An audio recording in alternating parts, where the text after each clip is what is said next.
ನೀವು ಈ channel video ನೋಡ್ತಾ ಇದ್ರೆ, ನನ್ನ ಹೆಸರು ಪ್ರೇಮಾ ಶಂಕರ್ ಅಂತ. ಸೊ ನನಗೆ 2 ಮಕ್ಕಳಿದ್ದಾರೆ. ಮೊದಲನೇವನಿಗೆ 4.5 ವರ್ಷ, ಹಾಗೆ ಎರಡನೇವನಿಗೆ 8.5 ತಿಂಗಳು. ಸೊ ಬೇಬಿ ಫುಡ್ ರಿಲೇಟೆಡ್ ವಿಡಿಯೋಸ್ನ ಆಲ್ರೆಡಿ 3 ಸೀರೀಸ್ ಮಾಡಿ ನಾನು ಅಪ್ಲೋಡ್ ಮಾಡಿದ್ದೀನಿ. ಸೊ ತುಂಬ ಒಳ್ಳೆ ರೆಸ್ಪಾನ್ಸ್ ಸಿಕ್ಕಿದೆ.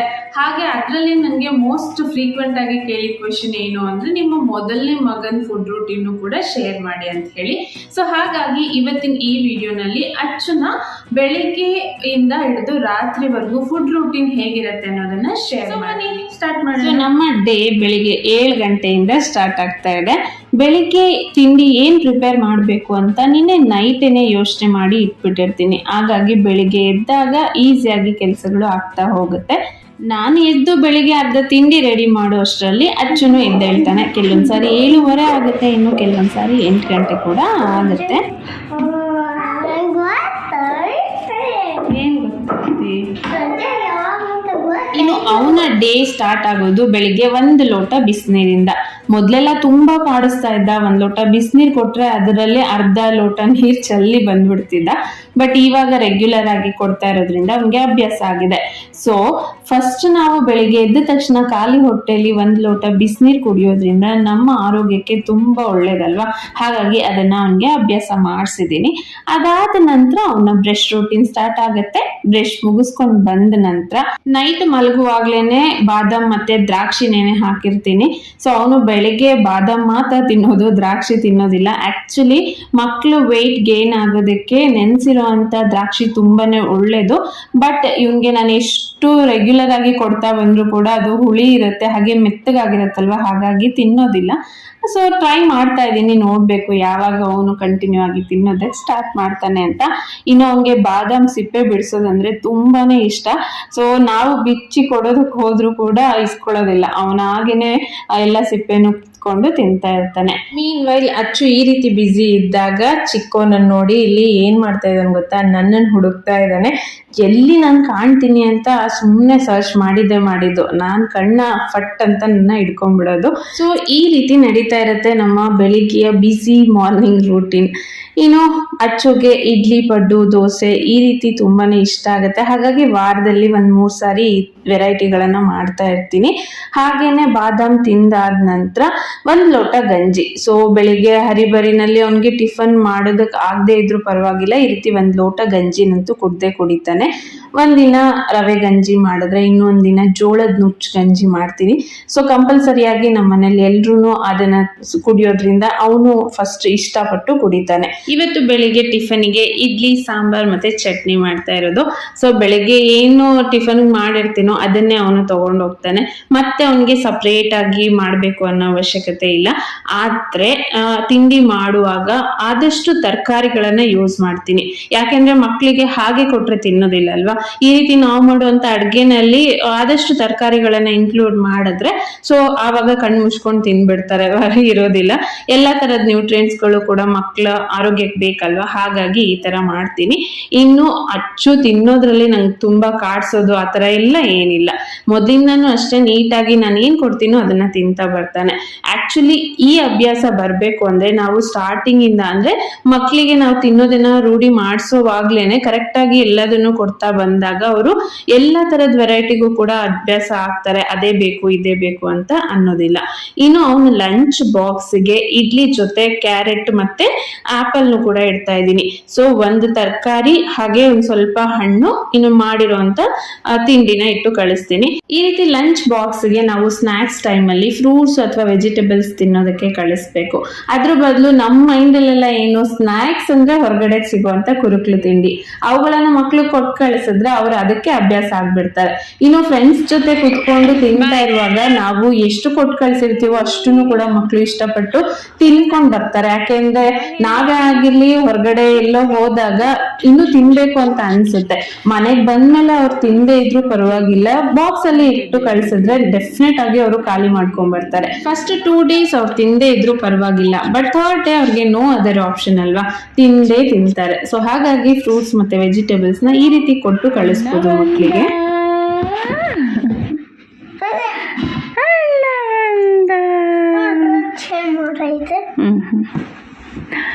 ಏನೇನ್ ಮಾಡಿದ್ರಿ ಇವತ್ತು?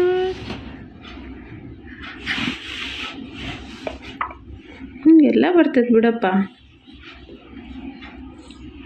ಫಸ್ಟ್ ಪ್ಯಾಂಟ್ ಹಾಕೊಂಡು ಆಮೇಲೆ ಶರ್ಟ್ ಹಾಕೋದು.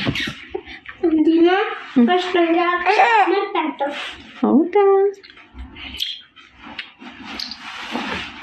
ಯಾರು ಹೇಳ್ಕೊಟ್ರು ನಿಂಗೆ ಅಂಗಿ ಹಾಕ್ಕೊಳ್ಳೋದು? ಹಾಕಿದ್ದೆ ನಾನು, ಅವಾಗೆಲ್ಲ ಕಲಿತೆ. ಈಗ ಬರಕುಂತೈತಿ. ಭಾಳ ಜನ ನೀನು. ಯಾಕಡೆ ನೀನು ಪಾಪು ಬಂದತ್ತಲ್ಲ, ನೀನು ಪಾಪು ಬಂದಾಗ ಆಗಂಗಿಲ್ಲ ಅಂದು ಜಲ್ದಿ ಕಲಿತೆ. ವಾವ್, ಅಮ್ಮಂಗೆ ಎಷ್ಟು ಹೆಲ್ಪ್ ಮಾಡ್ತೀಯಲ್ಲ ನೀನು. ನೋಡಪ್ಪ, ತಮ್ಮ ಬಂದಿದ್ದಾನೆ, ಅಮ್ಮಂಗೆ ಕಷ್ಟ ಆಗುತ್ತಂತೆ, ಅದಕ್ಕೆ ಅಣ್ಣ ಬೇಗ ಕಲ್ತ್ಬಿಟ್ನಂತೆ. ಇನ್ನು ಮಧ್ಯಾಹ್ನ 1:15 ಅಚ್ಚು ಸ್ಕೂಲಿಂದ ಬಂದ್ಬಿಡ್ತಾನೆ. ಅಷ್ಟರಲ್ಲಿ ಆಲ್ಮೋಸ್ಟ್ ನನ್ನ ಅಡುಗೆ ಕೆಲಸನ ಮುಗಿಸೋದಕ್ಕೆ ಟ್ರೈ ಮಾಡಿರ್ತೀನಿ. ಕೆಲವೊಂದ್ಸರಿ ಆಗಿರೋದಿಲ್ಲ, ಅಶ್ವಿನ್ ಕೂಡ ಚಿಕ್ಕವನಿರೋದ್ರಿಂದ ಬಂದಮೇಲೆ ಬಿಸಿ ಬಿಸಿಯಾಗಿ ಮಾಡ್ಕೊಡ್ತೀನಿ. ಸೊ ಸ್ಕೂಲಲ್ಲೇನೆ ಅವ್ನು ತಿಂದು ಬಂದಿರ್ತಾನಲ್ವ, 12:15 ಲೆಕ್ಕಕ್ಕೆ ತಿಂದಿರ್ತಾನೆ. ಹಾಗಾಗಿ ಮನೆಗೆ ಬಂದ ತಕ್ಷಣ ಅವ್ನು ತಿನ್ನೋದಿಲ್ಲ. ಸೊ 3 ಗಂಟೆ ಅಥವಾ 4 ಗಂಟೆ ಟೈಮಲ್ಲಿ ತಿಂತಾನೆ. ಸೊ ಆದಷ್ಟು ನಾವು ಮಕ್ಳಿಗೆ ಒತ್ತಾಯ ಮಾಡೋದಕ್ಕೆ ಹೋಗ್ಬಾರ್ದು. ಅವ್ರಿಗೆ ನಾವು ಫುಡ್ ಬಗ್ಗೆ ಇಂಟ್ರೆಸ್ಟ್ ಬರೋ ಥರ ನೋಡ್ಕೋಬೇಕು ಹೊರತಾಗೂ ಅದನ್ನ ಬೇಡ, ನನಗೆ ಊಟ ಮಾಡೋದಂದ್ರೆ ಆಗೋದೇ ಇಲ್ಲ ಅನ್ನೋ ಥರ ಅವ್ರ ಮೈಂಡಲ್ಲಿ ಬರೆಸ್ಬಾರ್ದು. ಸೊ ಇವತ್ತು ಲಂಚ್ಗೆ ಚಪಾತಿ ಬದನೆಕಾಯಿ ಪಲ್ಯ ಮಾಡಿದ್ದೀನಿ. ಸೊ ಬದನೆಕಾಯಿ ಪಲ್ಯ ಅವ್ನಿಗೆ ಅಷ್ಟಾಗಿ ಇಷ್ಟ ಆಗೋದಿಲ್ಲ, ಹಾಗಾಗಿ ಅದ್ರ ಜೊತೆ ಶೇಂಗಾ ಹಿಂಡಿ ಮತ್ತೆ ಸ್ವಲ್ಪ ತುಪ್ಪ ಹಾಕಿದ್ದೀನಿ. ಸೊ ಇನ್ನೊಂದು ಮೇನ್ ಇಂಪಾರ್ಟೆಂಟ್ ಥಿಂಗ್ ಏನು ಅಂದ್ರೆ, ಮಕ್ಕಳಿಗೆ ಆದಷ್ಟು ತುಪ್ಪನ ತಿನ್ನಿಸ್ಬೇಕು. ತುಪ್ಪನ ರೆಗ್ಯುಲರ್ ಆಗಿ ತಿನ್ನೋದ್ರಿಂದ ಬೋನ್ಸ್ ಗಟ್ಟಿ ಆಗುತ್ತೆ, ಸ್ಟಾಮಿನಾ ಜಾಸ್ತಿ ಆಗುತ್ತೆ, ಅದ್ರ ಜೊತೆಗೆ ಅವರ ಬ್ರೈನ್ ಡೆವಲಪ್ಮೆಂಟ್ ಕೂಡ ಚೆನ್ನಾಗಾಗುತ್ತೆ, ಇನ್ನು ನೆನಪಿನ ಶಕ್ತಿ ಕೂಡ ಚೆನ್ನಾಗಾಗುತ್ತೆ. ಹಾಗಾಗಿ ಡಾಕ್ಟರ್ ಕೂಡ ಮಕ್ಕಳಿಗೆ ತುಪ್ಪ ಕೊಡೋದಕ್ಕೆ ತುಂಬಾನೇ ರೆಕಮೆಂಡ್ ಮಾಡ್ತಾರೆ. ಸೊ ಶೀತ ಕೆಮ್ಮು ಈ ರೀತಿ ಏನಾದ್ರು ಹೆಲ್ತ್ ಇಶ್ಯೂ ಇದ್ದಾಗ ತುಪ್ಪ ಕೊಡೋದನ್ನ ಸ್ಟಾಪ್ ಮಾಡಿ, ಅದಾದ ನಂತರ ಮತ್ತೆ ಸ್ಟಾರ್ಟ್ ಮಾಡ್ಬೋದು. ಒಟ್ನಲ್ಲಿ ತುಪ್ಪ ಮಕ್ಳಿಗೆ ಕೊಡೋದ್ರಿಂದ ಅವ್ರ ಆರೋಗ್ಯಕ್ಕೆ ಒಳ್ಳೇದು. ನಾರ್ಮಲ್ ಆಗಿ ಡೆಲಿವರಿ ಆದಾಗ್ಲೇ ಎಷ್ಟು ನಮ್ಗೆ ತುಪ್ಪ ಕೊಡ್ತಾರೆ, ಯಾಕೆಂದ್ರೆ ಬ್ಯಾಕ್ ಪೇನ್ ಬರಬಾರ್ದು, ಬೋನ್ಸ್ ಸ್ಟ್ರಾಂಗ್ ಆಗ್ಬೇಕು ಅಂತ. ಸೇಮ್ ಅದೇ ತರನೇ ಮಕ್ಳಿಗೂ ಅಷ್ಟೇ ಒಳ್ಳೇದು. ಇನ್ನು ಊಟ ಎಲ್ಲ ಆದ್ಮೇಲೆ ಸ್ವಲ್ಪ ಹೊತ್ತು ಟಿವಿ ನೋಡ್ತಾನೆ. ನೋಡೋದಕ್ಕೆ ಕೂತ್ಬಿಟ್ರೆ ಕಂಟಿನ್ಯೂಸ್ ಆಗಿ 1 ಅವರ್ ಲೆಕ್ಕಕ್ಕೆ ನೋಡ್ತಾನೆ. ಹಾಗಾಗಿ ನಾನು ಮಧ್ಯೆ ಅವನನ್ನ ಡಿಸ್ಟ್ರಾಕ್ಟ್ ಮಾಡ್ತೀನಿ. ಸೊ ಟಿವಿ ನೋಡಿ ಒಂದು 10-15 ನಿಮಿಷ ಆದ್ಮೇಲೆ ಅವನ್ನ ಹೊರಗಡೆ ಕರ್ಕೊಂಡು ಹೋಗೋದು ಅಥವಾ ಆಟ ಆಡೋದಕ್ಕೆ ಕಳಿಸೋದು. ಇನ್ನು ಈ ರೀತಿ ಏನಾದ್ರು ಗಿಡಗಳಿಗೆ ನೀರು ಹಾಕೋದಕ್ಕೆ, ಸೊ ಒಟ್ನಲ್ಲಿ ಏನಾದ್ರು ಬೇರೆ ಆಕ್ಟಿವಿಟೀಸ್ ನಲ್ಲಿ ಅವನ್ನ ಇನ್ಕ್ಲೂಡ್ ಮಾಡಿಸ್ತೀನಿ. ಆದಷ್ಟು ಹೊರಗಡೆ ಅವನೇ ಆಟ ಆಡ್ಕೊಳ್ತಾನೆ. ಈವ್ನಿಂಗ್ ಟೈಮ್ ಎಲ್ಲ ನಾನು ಹೊರಗಡೆ ಕರ್ಕೊಂಡು ಹೋಗ್ಬೇಕು ಅನ್ನೋ ಏನು ಅವಶ್ಯಕತೆ ಇಲ್ಲ. ಬಟ್ ಸಮ್ ಟೈಮ್ ಹೊರಗಡೆ ಆಟ ಆಡಿಲ್ಲ ಅಂದಾಗ ಈ ರೀತಿ ವಾಕ್ಗೆ ಕರ್ಕೊಂಡು ಹೋಗ್ತೀವಿ.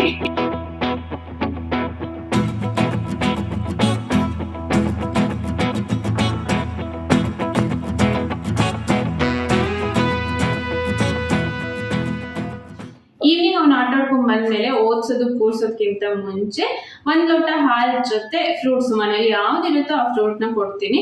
ಸೊ ಫ್ರೂಟ್ ಇಲ್ಲ ಅಂದ್ರೆ ಡ್ರೈ ಫ್ರೂಟ್ಸ್ ಕೂಡ ಕೊಡ್ತೀನಿ. ನಾರ್ಮಲ್ ಆಗಿ ಅದು ಇದು ಸ್ನಾಕ್ಸ್ ಕೊಡೋದಕ್ಕಿಂತ ಇದು ಬೆಸ್ಟ್ ಆಪ್ಷನ್ ಅಲ್ವಾ. ಸೊ ತುಂಬಾ ಒಳ್ಳೇದು ಮಕ್ಳ ಹೆಲ್ತ್ಗೆ. ಇನ್ನು ಬೆಳಿಗ್ಗೆ ಹೊತ್ತು ಹಾಲು ಕೊಡಲ್ಲ ನಾನು, ಈವ್ನಿಂಗ್ಗೆ ಪ್ರಿಫರ್ ಮಾಡ್ತೀನಿ. ಯಾಕೆಂದ್ರೆ ಕಫ ಎಲ್ಲ ಆಗುತ್ತಲ್ವಾ ಮಕ್ಳಿಗೆ, 2 ಹೊತ್ತು ಕೊಟ್ರೆ ಪ್ರಾಬ್ಲಮ್ ಅಂತ ಜಸ್ಟ್ 1 ಹೊತ್ತು ಕೊಡ್ತೀನಿ. ಸೊ ಹಾರ್ಲಿಕ್ಸ್ ಹಾಕ್ಬೋದು ಅಥವಾ ಅದಕ್ಕೆ ಅರಿಶಿನ ಕೂಡ ಹಾಕಿ ಕೊಡ್ಬೋದು. ಅರಿಶಿನದಲ್ಲಿ ಆಂಟಿಬಯೋಟಿಕ್ ಆಂಟಿ ಇನ್ಫ್ಲಮೇಟರಿ ಪ್ರಾಪರ್ಟಿ ಇರುತ್ತಲ್ವಾ, ಹಾಗಾಗಿ ಶೀತ ಕೆಮ್ಮು ಈ ರೀತಿ ಆಗೋದು ಕಡಿಮೆ ಆಗುತ್ತೆ. ಬಟ್ ಏನ್ ಹಾಕೊಟ್ರು ಕೂಡ ಮಕ್ಕಳಿಗೆ ಸ್ವಲ್ಪ ಶೀತ ಕೆಮ್ಮು ಇದ್ದಿದೆ ಈ ವಾತಾವರಣದಲ್ಲಿ, ವೆದರ್ ಸರಿ ಇಲ್ಲ ಅಲ್ವಾ. ಹಾಗಾಗಿ ಸೊ ನಾರ್ಮಲ್ ಆಗಿ ನಮ್ಮ ಮನೇಲಿ ರೊಟ್ಟಿ ಯಾವಾಗ್ಲೂ ಮಾಡೋದ್ರಿಂದ ರೊಟ್ಟಿನೇ ಜಾಸ್ತಿ ಕೊಡ್ತೀವಿ. ಕೆಲವೊಂದ್ಸರಿ ಅಂದ್ರೆ ವಾರಕ್ಕೆ 1 ಸಾರಿ ಚಪಾತಿ ಆ ತರ ಮಾಡ್ತೀವಿ. ಸೊ ಮಧ್ಯಾಹ್ನ ಬೆಳಿಗ್ಗೆ ಹೆವಿ ಅವನು ತಿಂತಿರ್ತಾನಲ್ವ, ಹಾಗಾಗಿ ನೈಟ್ ಟೈಮಲ್ಲಿ ಸ್ವಲ್ಪ ಲೈಟ್ ಆಗಿ ಅವನಿಗೆ ಊಟ ಕೊಡುವಂಥದ್ದು. ಸೊ ಡೈಜೆಷನ್ ಎಲ್ಲ ಚೆನ್ನಾಗಾಗುತ್ತೆ. ಬೆಳಿಗ್ಗೆ ಮತ್ತೆ ಮಧ್ಯಾಹ್ನ ಚೆನ್ನಾಗಿ ಊಟ ಮಾಡಿ ನೈಟ್ ಒಂದ್ ಸ್ವಲ್ಪ ಕಡಿಮೆನೆ ಊಟ ಮಾಡಬೇಕು, ಆವಾಗ ಡೈಜೆಷನ್ ಪ್ರಾಬ್ಲಮ್ ಆಗೋದಿಲ್ಲ. ಇನ್ನು ಕ್ಯಾರೆಟ್ ಮತ್ತೆ ಬೀಟ್ರೂಟ್ ಇವೆರಡು ಮಕ್ಕಳ ಆರೋಗ್ಯಕ್ಕೆ ತುಂಬಾನೇ ಒಳ್ಳೇದು. ಬೇರೆ ತರಕಾರಿಗಳು ಒಳ್ಳೇದು, ಬಟ್ ಇವೆರಡರಲ್ಲಿ ತುಂಬಾ ಚೆನ್ನಾಗಿ ವಿಟಮಿನ್ಸ್ಗಳಿರುತ್ತೆ.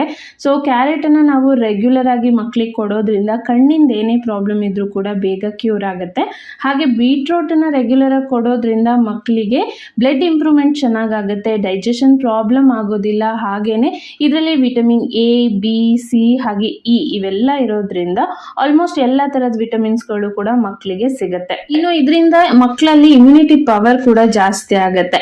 ಸೊ ನಾರ್ಮಲ್ ಆಗಿ ನಾವು ಬೀಟ್ರೂಟ್ ಮಕ್ಳಿಗೆ ಕೊಟ್ರೆ ಖಂಡಿತವಾಗ್ಲೂ ಅವ್ರು ತಿನ್ನಲ್ಲ. ಸೊ ಬೀಟ್ರೂಟ್ ಪರಾಟ ಮಾಡ್ಕೊಡ್ಬೋದು, ಹಾಗೆ ಈ ರೀತಿ ತವಾ ಫ್ರೈ ಮಾಡ್ಕೊಡ್ಬೋದು.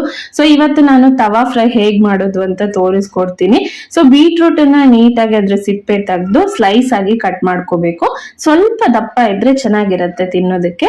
ಸೊ ಒಂದ್ ಸ್ವಲ್ಪ ಖಾರದ ಪುಡಿ ಹಾಗೆ ರುಚಿಗೆ ತಕ್ಕಷ್ಟು ಉಪ್ಪನ್ನ ಹಾಕಿ ಇದ್ರ ಜೊತೆ ಒಂದ್ 2ರಿಂದ 3 ಚಮಚದಷ್ಟು ಅಡ್ಗೆಗೆ ಯೂಸ್ ಮಾಡುವಂತ ಎಣ್ಣೆನ ಹಾಕಿ ಮಿಕ್ಸ್ ಮಾಡ್ಕೊಂಡು ಈ ರೀತಿ 2 ಸೈಡ್ ಅಲ್ಲೂ ಬೀಟ್ರೂಟ್ ಸ್ಲೈಸ್ ಗೆ ನಾವು ರೆಡಿ ಮಾಡ್ಕೊಂಡಿರೋ ಪೇಸ್ಟ್ ನ ಅಪ್ಲೈ ಮಾಡ್ಬೇಕು. ಹಾಗೆ ಇದಕ್ಕೆ ನಿಂಬೆ ಹಣ್ಣಿನ ರಸ ಕೂಡ ಆಡ್ ಮಾಡ್ಬೋದು, ಸಖತ್ತಾಗಿರುತ್ತೆ ಟೇಸ್ಟ್. ಬಟ್ ನಾನು ಇಲ್ಲಿ ಆಡ್ ಮಾಡಿಲ್ಲ. ಅದಾದ ನಂತರ ಸಣ್ಣ ರವ ಅಂದ್ರೆ ಹೋಳಿಗೆ ರವ ಅಂತ ಕರಿತೀವಲ್ವಾ, ಆ ರವನ ಈ ಸ್ಲೈಸ್ ಗಳಿಗೆ 2 ಸೈಡ್ ಅಲ್ಲೂ ಈ ರೀತಿ ಹಚ್ಚಿ ತವಾದ್ಮೇಲೆ ಫ್ರೈ ಮಾಡೋದಷ್ಟೇ. ಸೊ ತವಾ ನೀಟಾಗಿ ಹೀಟ್ ಆದ ನಂತರ ಸ್ವಲ್ಪ ಎಣ್ಣೆ ಹಾಕಿ ಈ ಸ್ಲೈಸ್ ಗಳನ್ನ ಇಟ್ಟು ಜಸ್ಟ್ ನೀವು 2 ಸೈಡ್ ಅಲ್ಲೂ ಬೇಯಿಸಿದ್ರೆ 5ರಿಂದ 8 ನಿಮಿಷ ತಗೊಳುತ್ತೆ ಅಷ್ಟೇ ನೀಟಾಗಿ ಫ್ರೈ ಆಗೋದಕ್ಕೆ. ಸೊ ನಾರ್ಮಲ್ ಆಗಿ ಫಿಶ್ ಫ್ರೈನೆಲ್ಲ ತವಾ ಫ್ರೈ ಹೇಗ್ ಮಾಡ್ತೀವೋ ಅದೇ ತರನೇ ಇದು. ಬಟ್ ವೆಜಿಟೇರಿಯನ್ಸ್ಗಾದ್ರೆ ಇದು ಸಖತ್ತಾಗಿರುತ್ತೆ ಟೇಸ್ಟ್. ಟ್ರೈ ಮಾಡಿ ನೋಡಿ, ಡೆಫಿನೆಟ್ ಆಗಿ ನಿಮ್ಮೆಲ್ರಿಗೂ ಇಷ್ಟ ಆಗುತ್ತೆ. ಅದ್ರಲ್ಲೂ ಎಸ್ಪೆಷಲಿ ಮಕ್ಳಿಗಂತೂ ಸಖತ್ ಇಷ್ಟ ಆಗುತ್ತೆ. ಇದೇ ತರ ಆಲೂಗಡ್ಡೆನು ಸ್ಲೈಸ್ ಆಗಿ ಕಟ್ ಮಾಡ್ಕೊಂಡು ತವಾ ಫ್ರೈ ಮಾಡ್ಬೋದು, ಅದನ್ನು ಅಷ್ಟೇ ಸೂಪರ್ ಆಗಿರುತ್ತೆ. ಸೊ ಮಕ್ಳಿಗೆ ನಾವು ಒಂದೇ ತರ ಕೊಟ್ಟಾಗ ಅವ್ರಿಗೂ ಬೋರ್ ಹೊಡೆದ್ಬಿಡುತ್ತಲ್ವಾ. ಈ ರೀತಿ ಏನಾದ್ರು ಡಿಫ್ರೆಂಟ್ ಆಗಿ ಟ್ರೈ ಮಾಡ್ಕೊಟ್ವಿ ಅಂದ್ರೆ ಅವ್ರಿಗಂತೂ ಸಖತ್ ಇಷ್ಟ ಆಗುತ್ತೆ. ನೋಡೋದಕ್ಕೆ ಇಷ್ಟು ಡಿಲಿಷಿಯಸ್ ಆಗಿ ಕಾಣಿಸ್ತಾ ಇದೆ, ಇನ್ನು ತಿನ್ನೋದಕ್ಕೆ ಎಷ್ಟು ಸೂಪರ್ ಆಗಿರ್ಬೋದಲ್ವಾ ಇದು. ಸೊ ಈ ರೆಸಿಪಿನ ನೀವು ಕೂಡ ಮಿಸ್ ಮಾಡದೆ ಮನೇಲಿ ಟ್ರೈ ಮಾಡಿ ನೋಡಿ, ಹಾಗೆ ಟೇಸ್ಟ್ ಹೇಗಿತ್ತು ಅಂತ ನನಗೆ ಕಮೆಂಟ್ ಮಾಡಿ. ಇನ್ನು ಮಧ್ಯಾಹ್ನಕ್ಕೆ ಅವನಿಗೆ ಚಪಾತಿ ಕೊಟ್ಟಿದ್ನಲ್ವಾ, ಹಾಗಾಗಿ ನೈಟ್ ಸ್ವಲ್ಪ ರೈಸ್ ಮತ್ತೆ ಪಲ್ಯನ ಕಲ್ಸ್ಕೊಡ್ತಾ ಇದ್ದೀನಿ. ನಾನು ಕಲ್ಸ್ಕೊಟ್ಟಷ್ಟು ಡೆಫಿನೆಟ್ ಆಗಿ ಅವ್ನು ತಿನ್ನೋದಿಲ್ಲ. ಸೊ ನಮ್ಗೆ ಎಲ್ಲ ತಾಯಂದ್ರಿಗೂ ಇದ್ದೇ ಇರುತ್ತಲ್ವಾ, ಸ್ವಲ್ಪ ಮಕ್ಕಳು ಜಾಸ್ತಿ ತಿನ್ಲಿ ಅನ್ನೋದು. ಹಾಗಾಗಿ ಸ್ವಲ್ಪ ಕಲ್ಸ್ಕೊಟ್ಟಿರ್ತೀನಿ. ಅದ್ರಲ್ಲಿ 1/4 ಭಾಗ ಅಥವಾ ಅರ್ಧ ಭಾಗ ಅಷ್ಟೇ ಅವ್ನು ಖಾಲಿ ಮಾಡುವಂತದ್ದು. ಹಾಗೆ ಆದಷ್ಟು ನೈಟ್ ಟೈಮ್ ಅಲ್ಲಿ 7:30 ಅಥವಾ 8 ಗಂಟೆಗೆ ಅವ್ನು ಊಟ ಮುಗಿಯೋ ತರ ನೋಡ್ಕೊಳ್ತೀನಿ. ಯಾಕೆಂದ್ರೆ ಊಟ ಮಾಡಿದ ತಕ್ಷಣ ಮಲಗಬಾರ್ದಂತೆ. ಈ ಟೈಮಲ್ಲಿ ಊಟ ಮಾಡಿದ್ರೆ ಮಲ್ಗೋವರೆಗೂ ಸ್ವಲ್ಪ ಗ್ಯಾಪ್ ಸಿಗುತ್ತೆ, ನೀಟಾಗಿ ಊಟ ಮಾಡಿದ್ದು ಡೈಜೆಸ್ಟ್ ಕೂಡ ಆಗಿರುತ್ತೆ. ಊಟ ಮಾಡಿದ ತಕ್ಷಣ ಮಲ್ಗೋದ್ರಿಂದ ಇನ್ನು ಜಾಸ್ತಿ ಕಾಯಿಲೆಗಳು ನಮ್ ದೇಹಕ್ಕೆ ಬರುತ್ತೆ ಅಂತ ಹೇಳ್ತಾರೆ. ಸೊ ಹಾಗಾಗಿ ಈ ಅಭ್ಯಾಸ ಒಳ್ಳೇದಲ್ವಾ. ನಾನು ಸಣ್ಣ ಇದ್ದಾಗ ಬಹಳಷ್ಟು ಅನಿಸ್ತಿದ್ದೆ, ಈಗ ಕೇಳೋದಿಲ್ಲ. ಇವಾಗ ಹೇಳ್ತೀನಲ್ಲ, ಯಾವಾಗಾದ್ರೂ ಒಂದೊಂದ್ಸಲ ತಮ್ಮ ಮಲ್ಕೊಂಡಾಗ, ಅವ್ನ ಆಟ ಆಡುವಾಗ, ಅಥವಾ ಅಮ್ಮನ್ ಬೇಗ ಕೆಲಸ ಮುಗ್ದಾಗ ಹೇಳ್ತೀನಿ. ಸ್ಟೋರಿ ಹೇಳೋದು ಇಷ್ಟ ನನಗೆ. ಹೌದಾ? ನೋಡಲ್ಲ